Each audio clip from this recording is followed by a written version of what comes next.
امریکہ نے ایک دفعہ نہیں 2 دفعہ، امریکہ میں جب مودی تو نہیں کہتا، میں اس کو کہتا ہوں نریندر موزی، ایک بہت بڑا فیشسٹ ہے جو ہٹلر اور میسولینی کا بھی باپ ہے، اور بنیادی طور پہ لٹرلی وہ مسلمانوں کا خون پی کے خوش ہوتا ہے۔ اتنا گندا آدمی، اتنا ذلیل لیڈر۔ نہرو کے زمانے میں آپ دیکھیں تو ان کو کشمیریوں کو ایک جو ہے اوپننس دی گئی تھی، لیکن نریندر موزی اور راج پال سنگھ جیسے گندے جو لوگ ہیں، اسٹوپڈ، ایڈیٹ، مکار، فریبی، دھوکہ باز، دہشت گرد، فیشسٹ، مذہبی جنونی پسند جو ہے، ہندوتوا کے جو پرچار ہے، آر ایس ایس کے جو پریچک ہے، یہ گندے دماغ کی یہ گندے خون کی پیداوار ہے۔ اور یہ وہ لوگ ہیں، راج ناتھ سنگھ جیسے لوگ لے لیں آپ، جو نریندر موزی جیسے لوگ لے لیں، موہن داس جیسے لوگ لے لیں، جتنی یہ لیڈرشپ ہے، یہ وہ بے وقوف ہیں جو گائے کا گوبر لگا کے کہتے ہیں کہ ہم نیوکلیر ریڈیشن کا مقابلہ کر لیں گے۔ Watch federal post, bold and independent.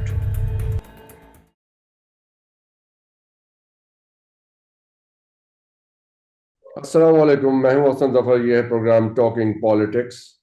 ہمارے ساتھ ہیں پاکستان آرمی کے فارمر آفیسر جناب بریگیڈیئر ریٹائرڈ غضنفر علی صاحب۔ بہت بہت شکریہ سر جوائن کرنے کے لیے۔ Thank you very much, welcome.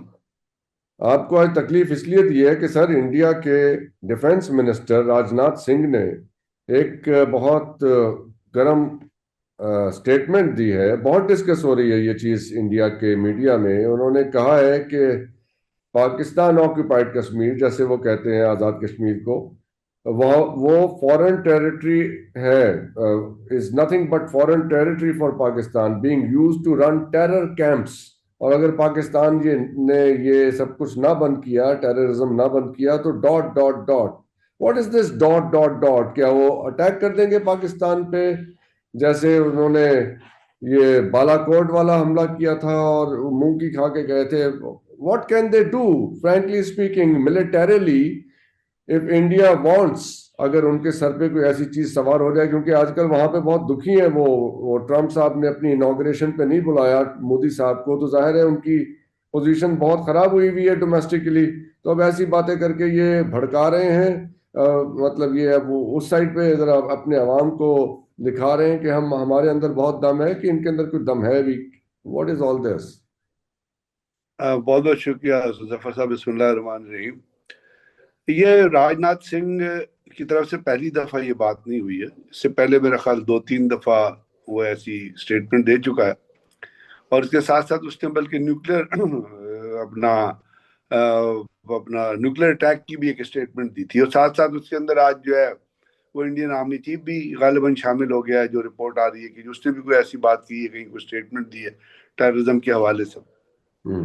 ابھی بات یہ ہے کہ دنیا پوری کو پتہ ہے کہ بھارت کے اندر، بھارت جو ہے وہ دہشت گردی کا منبع پاک بھارت کے اندر نہیں، انڈین ہیلڈ کشمیر کے اندر نہیں، بلکہ اگر آپ جائیں تو امریکہ اور کینیڈا کے اندر بھی بھارت کی دہشت گردی جو ہے وہ پوری طرح سے آشکارا ہو چکی ہے۔ یعنی کینیڈا میں ان کو جوتے پڑے، آپ کے ذہن میں پوری دنیا نے اس کو دیکھا، میں نے دیکھا، آپ نے دیکھا، کینیڈا کے جسٹن ٹروڈو نے دیکھا، ان کے تعلقات خراب ہوئے، انہیں اپنے ڈپلومیٹک چینل جو ہے ان کو سیز کیا۔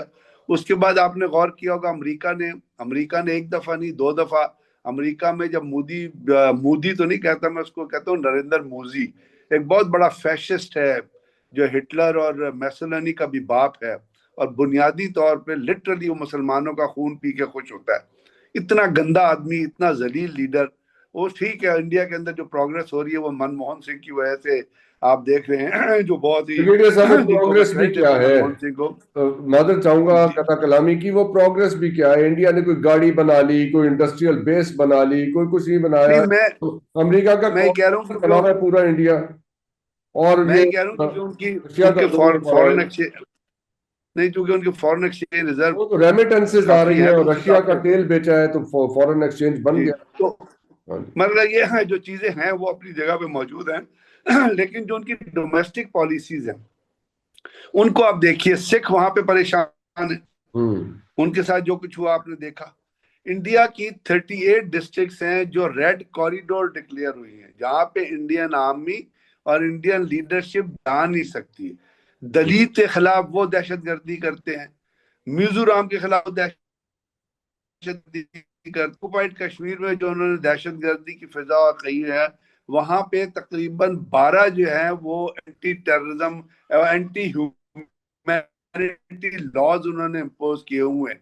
ٹاڈا ہے, کوٹا ہے, Jammu and Kashmir public security act ہے, Jammu and Kashmir security act ہے, پبلک سیکورٹی, یہ تمام کے تمام تذلیل ہیں انسانیت کی اور انسانوں کی, اور بہت بڑی تذلیل ہے انڈیا کی جو پولیٹیکل لیڈرشپ ہے. ان کے منہ پہ یہ کالا دھبا ہے, ایک ایسا گندا داغ ہے جس کو ساری عمر دھو نہیں سکتے. نہرو نے یہ نہیں کیا تھا, نہرو کے زمانے میں اتنے لاز نہیں لگے تھے. نہرو کے زمانے میں آپ دیکھیں تو ان کو کشمیریوں کو ایک جو ہے اوپننس دی گئی تھی, لیکن نریندر مودی اور راج پال سنگھ جیسے گندے جو لوگ ہیں, اسٹوپڈ, ایڈیٹ, مکار, فریبی, دھوکہ باز, دہشت گرد, فیشسٹ, مذہبی جنونی پسند جو ہے, ہندوتوا کے جو پرچار ہے, آر ایس ایس کے جو پریچک ہے, یہ گندے دماغ کی یہ گندے خون کی پیداوار ہے.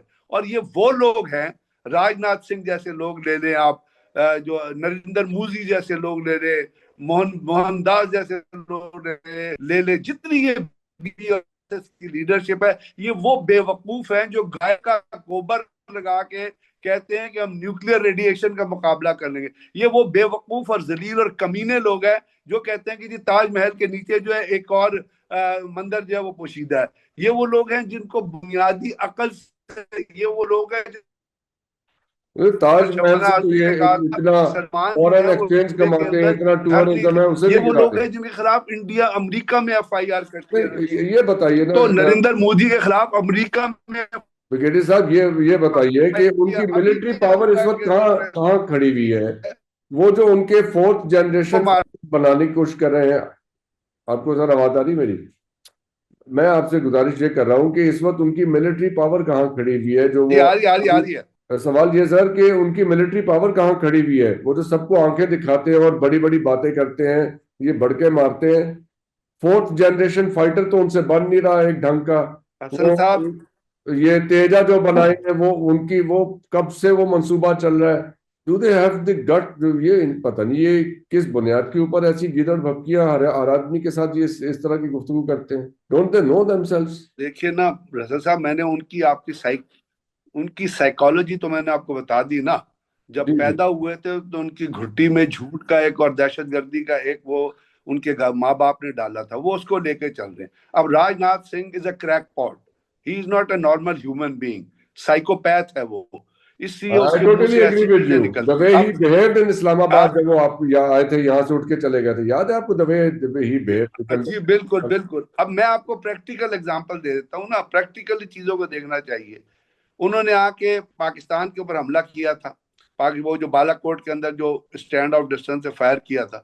اور مجھے بڑا افسوس ہوا, ایک چیز اور آپ کے پروگرام کے تھرو آپ کی آڈینس تک پہنچانا چاہوں گا, کہ میں کل محیط پیرزادہ کا ایک وہ سن رہا تھا, ایک وی لاگ سن رہا تھا. اس کے اندر مجھے دکھ ہوا کہ محیط پیرزادہ کو اگر کوئی گریوینسز ہیں کسی سے تو کم سے کم باہر امریکہ میں بیٹھ کے پاکستان کو تو بدنام نہ کرے نا. وہ وہاں پہ یہ کہہ رہا تھا کہ پاکستان نے حالانکہ بالا کوٹ کے بعد تمام صحافیوں کو اور ایمبیسڈرز کو لے جا کے وہ جگہ دکھائی جہاں پہ انڈین جو ہے 2 کوے مار کے گئے تھے. اب کل محیط پیرزادہ اپنے وی لاگ میں یہ کمنٹ یہ کہہ رہا تھا کہ جی پاکستان کا بڑا نقصان ہوا تھا اور انڈیا نے جو کہا تھا نقصان ہوا تھا وہ ٹھیک ہے. اب یہ لوگ ہیں, اس قسم کے لوگ ہیں جو اپنی پرسنل گریوینسز کو وائلیٹ, ٹھیک ہے وہ باہر بیٹھا اس کے کوئی گریوینسز ہوں گے پاکستان کے اداروں کے خلاف, لیکن اس طرح اپنے آپ کو اوپر شرم آنی چاہیے محیط پیرزادہ جیسے لوگوں کو جو پاکستان کو بدنام کرتے ہیں اپنی گریوینسز کو ہینڈل کرنے کے لیے. اب وہاں پہ پاکستان صحافیوں کو لے گیا تھا, اپنا انڈین جرنلسٹ کو اور باہر کے ایمبیسڈرز کو, وہاں 2 کوے وہ مار کے گئے تھے. پھر یہ خبریں واشنگٹن پوسٹ نے چھاپی, نیو یارک ٹائمز نے چھاپی. پھر پاکستان نے کیا کیا, پاکستان کا DGISPR ٹیلی ویژن پہ آیا, اس نے کہا جی we will hit you and we will hit you at the time of our own choosing. کیوں؟ اس وقت Imran Khan was the prime minister of Pakistan اور اس نے گو ہیڈ دیا تھا کہ آپ جاؤ اور اس چیز کا بدلہ لو. سو پاکستان وینٹ اوور اور انہوں نے دن دہاڑے 10 بجے حملہ کیا اس جگہ پہ جہاں پہ انڈین آرمی چیف ایک بریگیڈ ہیڈ کوارٹر کے اندر نوشیرہ ویلی میں بیٹھا ہوا تھا. وہاں پہ اس کو تباہ کیا, ایمونیشن ڈمپ کو تباہ کیا, پھر 2 طیارے مارے اور ایک کے ہیلی کاپٹر گرفتار کیا, ایک جا کے انڈیا میں گر گیا ایسکیو جو تھا. اور انڈیا نے اس کنفیوژن میں, ان کا پروفیشنل ایکسیلنس یہ ہے کہ اس کنفیوژن کے اندر انڈیا نے اپنا ایک ہیلی کاپٹر جو اس کو میزائل خود ہی مار دیا. اب آپ مجھے بتائیے, یہ ہے پروفیشنل اسٹینڈنگ جو میں آپ کو بتانا چاہتا ہوں. جی. انڈیا کہتا ہے کہ تاج ہوٹل پہ حملہ ہوا, اور کہتے جی پاکستان سے ایک رکٹی ٹکٹی بورڈ چلی جو ایک نارمل سی بورڈ تھی, اس کے اندر کولگیٹ کے پیکٹ تھے, لوگ بیٹھے ہوئے تھے, وہ گئے, وہ بیچ پہ اتری اور جا کے انہوں نے تاج ہوٹل پہ حملہ کر دیا. تو یہ انڈیا کی تمام اس عربین سی اور اس میں انڈین اوشن میں جو بیٹھی ہوئی ہے اپنا نیول کمانڈ, انہوں نے چرس پی ہوئی تھی, افیم پی کے سو رہے تھے, پروفیشنلی انکمپیٹنٹ تھے کہ ایک کشتی کو ڈیٹیکٹ نہیں. شرم آنی چاہیے بے شرموں کو, اگر شرم ہے ان کے, لیکن وہ نہایت بے شرم قسم کی فوج ہے اور بے شرم قسم کے لوگ ہیں. راج ناتھ سنگھ دنیا کا ذلیل ترین آدمی ہے جس کا کوئی مورل ویلیوز نہیں ہے. اس کے اگر آپ انڈیا کے اندر اسکینڈل سنیں گے نا تو آپ حیران رہ جائیں گے کہ کس طرح وہ عورتوں کو ذلیل کرتا ہے, کس طرح ان کو بلیک میل کرتا ہے بلا کے, بالی ووڈ کو کس طرح وہ بلیک میل. تو اس قسم لوگ جو ہے نا, ان کی باتوں بھی طریقہ کار سے سیریس آتے ہیں, آ جائیں جب آنا چاہتے ہیں آ جائیں, دے آر ویلکم. پاکستان نے بہت دفعہ کہا, بریگیڈیئر صاحب جو انہوں نے اصل میں ہوتا کیا ہے, اصل میں ہوتا یہ ہے, میں آپ کو ایک چیز یہاں پہ رک کے بتاؤں گا. ہوتا کیا ہے, دشمن کو اس طرح کی کریج کیوں ہوتی ہے. آپ کو یاد ہے ایک ایاز صادق صاحب نے باجوہ صاحب کے بارے میں بیان دیا تھا, جس سے وہ بعد میں پھر وہ تو آج بھی اسپیکر بنے ہوئے وہ آئے تھے اور ان کی ٹانگیں کانپ. تو یہ چیزیں ہوتی ہے جو دشمن پک کر کے اس کی پھر آپ اتنی نے ہمت اچھا یاد ہوتی ہے. کرایا, وہ تو آج بھی اسپیکر بن کے بیٹھے ہوئے ہیں. یہی تو میں عرض کروں, میں نے آپ کو ایک حسن صاحب ایک محیط پیرزادہ کی مثال دی نا, ایک میں نے آپ کو یہ مثال دی کہ جی انہوں نے جو اسٹیٹمنٹ دی تھی, جو آج اسپیکر ہیں آپ کے, تو یہ چیزیں ہوتی ہیں جو دشمن پک اپ کرتا ہے. ان چیزوں سے ان کو لیڈ ملتی ہے اس قسم کی اسٹیٹمنٹس دینے کے لیے. سمجھنے کی ضرورت یہ ہے, اگر ہمارے ہاں اسٹرانگ لیڈرشپ ہو, اگر کمیٹڈ لیڈرشپ ہو, ان کا جواب پتھر سے دینا جانتی ہو, پولیٹیکل لیڈرشپ, چونکہ پولیٹکس کے اوپر بات ہو رہی ہے اور پولیٹکس کے اوپر جو ہے بات ہو رہی ہے, ان کے پولیٹیشین نے بات کی ہے, تو یہاں سے اس کا جواب اگر جائے, اسٹیٹ پرو ایکٹیو جواب جائے, تو پھر ان کو پتہ چلے کہ جی اچھا جی اگر کوئی کرنے کی ضرورت ہے تو آ جاؤ. کیونکہ جو کشمیر میں تم نے آرمی فوج, کتنے عرصے سے حسن صاحب کشمیر کے اندر آرمی بیٹھی ہوئی ہے, 6 لاکھ 8 لاکھ سے زیادہ فوج بیٹھی ہوئی ہے, سی آر پی ایف بیٹھی ہوئی ہے, اپنا بی ایس ایف بیٹھی ہوئی ہے, اس کے بعد ان کی اسپیشل ڈیٹیچمنٹس بیٹھی ہوئی ہیں, اس کے بعد ان کے کاؤنٹر ٹیررزم فورس بیٹھی ہے. کتنے سال سے کیا انہوں نے کشمیر کی جو انسرجنسی اور کشمیر کے اندر جو رائٹ آف سیلف ڈٹرمنیشن کی کیا وہ اس کو کنٹرول کر سکے؟ کرتے کیا ہے کہ پلوامہ جیسا ایک واقعہ کرواتے ہیں. اس کے اوپر اتنا تماشا, بریگیڈیئر صاحب ذرا تھوڑا سا اپنے ویسٹرن بارڈر کا بھی بتائیے گا. وہاں جو ایک صورتحال واخان پہ ڈیولپ ہوئی, میں ذرا بہت زیادہ اس کو ڈسکس نہیں کرنا چاہتا, لیکن وہاں ایک امپورٹنٹ چیز ہے, واخان کے ساتھ تاجکستان کی سائڈ پہ ایک ایئر اسٹرپ بنائی ہوئی ہے انڈیا نے. وہاں سے ہمارے پاس اطلاعات یہ آتی ہیں کہ وہاں سے ڈرون اڑاتے ہیں, اور جو چائنا پاکستان کوریڈور بن رہا ہے وہاں پہ اس کی وہاں پہ سرویلنس ہو رہی ہے. وہاں پہ انہوں نے ٹیررزم کے اڈے قائم کیے ہوئے ہیں. یہ اپنی کونسلیٹ جو 14 بنائی ہوئی تھی اس کے نام پہ ٹیررزم کے اڈے, ٹریننگ سینٹرز بنے ہوئے ہیں انڈیا کے, اور پاکستان پہ اٹیک ہوتے ہیں. یہ تو ان کا اپنا چہرہ ہے. اس کے اوپر پاکستان کو اب کیا کرنا چاہیے؟ آل آؤٹ ان کو اٹیک کرنا چاہیے؟ What should we do? Pakistan نے واخان پہ کیا تو ہے نا, واخان کی پٹی کے اوپر جی پاکستان کے رپورٹڈلی ہوئی ہے نا طور پہ. مجھے کنفرمیشن نہیں ہے اس چیز کی, لیکن چونکہ وہاں پہ چائنا کی بھی سرحد لگتی ہے اور وہاں پاکستان کی بھی سرحد لگتی ہے. آپ نے جیسے کہا تاجکستان, اور اس کے اوپر افغانستان بھی آتا ہے. اصل میں بات یہ ہے حسن صاحب, اس کو آپ اپنی فارن پالیسی کی ناکامی کہیں, جو ناکامی تو ہے, بہت بڑی ناکامی ہے, اس لیے کہ آپ کا فارن منسٹر جو ہے وہ نان پرفارمر قسم کا, ایک بہت ہی ڈورمنٹ قسم کا فارن منسٹر آپ کا ہے, جو فارن منسٹر ہے ہی نہیں. انہوں نے پاکستان نے اپنے پورٹ فولیو جب بیچے ہوئے ہیں اور جو ان کو پولیٹیکل پرائز اس کی لگائی ہوئی ہے, تو ہم ناکام ہی ہوں گے نا فارن پالیسی میں. اب آپ دیکھیے کہ افغانستان کو فارن پالیسی لیول پہ, فارن منسٹری لیول پہ, یا اس کے اندر دوسرے کسی دوست ملکوں کے ساتھ مل کے کتنی دفعہ انگیج کرنے کی کوشش کی آپ نے. افغانستان کے اندر سے پاکستان کے اندر دہشت گردی ہو رہی ہے. اب آپ جو دیکھیں نا, آپ ایک پہلا بنیادی سے ایک بہت بڑا سوال آپ نے اٹھایا تھا کہ نریندر مودی کو ٹرمپ نے نہیں بلایا. کیوں نہیں بلایا؟ اس لیے نہیں بلایا کہ اس کے خلاف امریکہ میں ایف آئی آر کٹی ہوئی ہے. اس کا نام, اس کی حکومت کا نام امریکہ کے اندر جو سکھوں کو مارنے کی کوشش کی گئی تھی اس کے اندر, وہاں پہ ان کا قطر کے اندر جو کچھ ہوا تھا وہ آپ کو پتہ ہے, جو ان کے انٹیلیجنس کے آفیسروں نے کیا تھا, جس کے بعد وہاں پہ ان کو پہلے پکڑا گیا, پھر قطر نے انڈر پریشر آ کے ان کو چھوڑ دیا. تو یہ حرکتیں تو دنیا میں چھپی نہیں رہتی نا. ایک تو یہ چیز ہے جو نریندر مودی جو ہے وہ آپ دیکھ رہے ہیں کہ وہ اتنے دعوے کرنے کے. اب بائیڈن کا کچھ, اور بائیڈن تو بڈھا بائیڈن تھا, وہ تو دماغی طور پہ کریک آدمی ہے, وہ چلتا رائٹ کو جاتا وہ اس کو. دوسرا وہ زیونزم کا بہت بڑا سپورٹر ہے. ابھی کمالا ہارس نے جو کچھ اسٹیٹمنٹ دی تھی زیونزم کے بارے میں, یا سنوار جب مارے گئے تو اس کے بارے میں جو آ کے ٹی ویژن چینل پہ بڑے بڑے دعوے کر رہی تھی, تو کیا زیونزم جو ہے وہ انڈیا کشمیر کو کنٹرول کر سکا ہے اتنی فوج ساتھ؟ کیا اسرائیل غازہ کو کنٹرول کر چکا ہے اتنی ساری کلنگ کے ساتھ؟ آج غازہ پہ سیز فائر کی بات ہو رہی ہے. کمالا ہارس نے جو اسٹیٹمنٹ دی تھی, آج اس کا وہ گھر جو ہے اتنے $1 ملین کا جل گیا ہے. تو اس لیے کہ لوگ, اللہ میاں بھی دکھاتا ہے کسی آگ کے ذریعے, کسی چیز کے ذریعے. میں اس کو کسی اور طور پہ بات نہیں کر رہا, لیکن جب آپ دہشت گردی پہ اتریں گے, زیونزم پہ اتریں گے, ہندوتوا پہ اتریں گے, تو کہیں نہ کہیں سے تو کوئی چیز لیسن کے طور پہ آئے گی نا.